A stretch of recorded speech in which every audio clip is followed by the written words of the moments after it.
Chapter 19, Part 2. Very carefully, he inserted the needle into the bottle and began to fill the syringe with a clear liquid. Jonas winced sympathetically. He had forgotten that new children had to get shots. He hated shots himself, though he knew that they were necessary. To his surprise, his father began very carefully to direct the needles into the top of the new child's forehead, pun- puncturing the place where the fragile skin pulsed.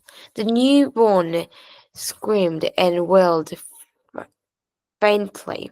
Why is he? Shh, the giver said sharply. His father was talking, and Jonas realized that he was hearing the answer to the question he had started to ask, still in the special voice. His father was saying, I know. It hurts, little guy, but I have to use a vein. And the veins in your arms are still too teeny-weeny. He pushed the plunger very slowly, injecting the liquid into the scalp vein until the syringe was empty. All done. That wasn't too bad, was it? Jonas heard his father say cheerfully.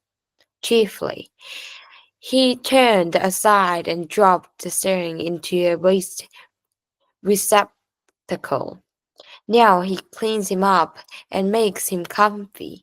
Jonas said to himself, aware the giver didn't want to talk during the little ceremony. As he continued to watch, the new child, no longer crying, moved his arms and legs in a jerking motion. Then he went limp. His head fell to the side, his eyes half opened. Then he was still.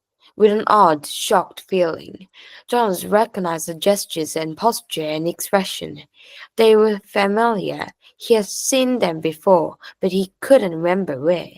Jonas stared at the screen, waiting for something to happen, but nothing did. The little twin lay motionless. His father was putting things away, folding the blanket, closing the cupboard. Once again, as he had on the playfield, he felt the choking sensation. Once again, he saw the face of the light-haired, blooded soldier. As life left his eyes, the ceremony came back. He killed it, my father killed it, Jonas said to himself, stunned at what he was realizing. He continued to stare at the screen mumbly. His father tidied the room. Then he picked up a small carpet that lay waiting on the floor, set it on the bed, and lifted the limp body into it. He placed the lid on tightly. He picked up the carton and carried it to the other side of the room. He opened a small door in the wall. Jonas could see darkness behind the door. It seemed to be the same sort of chute into which trash was disposed at school. His father loaded the carton containing the body into the chute and gave it a shove. Bye-bye, little guy, Jonas heard his father say before he left the room. Then the screen went blank. The giver turned to him. Quietly, quite calmly, he related. When the speaker notified me that Rosemary had applied for release, they turned on the tape to show me the process. There she was, my last glimpse of that beautiful child waiting.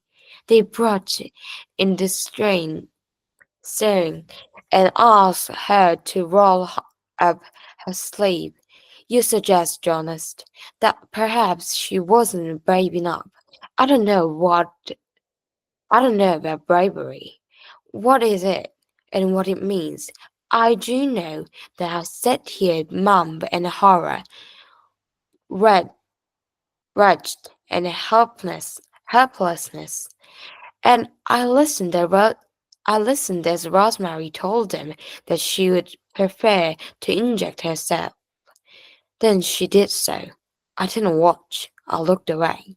The giver turned to him. Well, there you are, Jonas. You are wondering about Willis. He said in a better voice. Jonas felt a ripping sensation inside himself, the feeling of terrible pain clawing its way forward to emerge in a cry.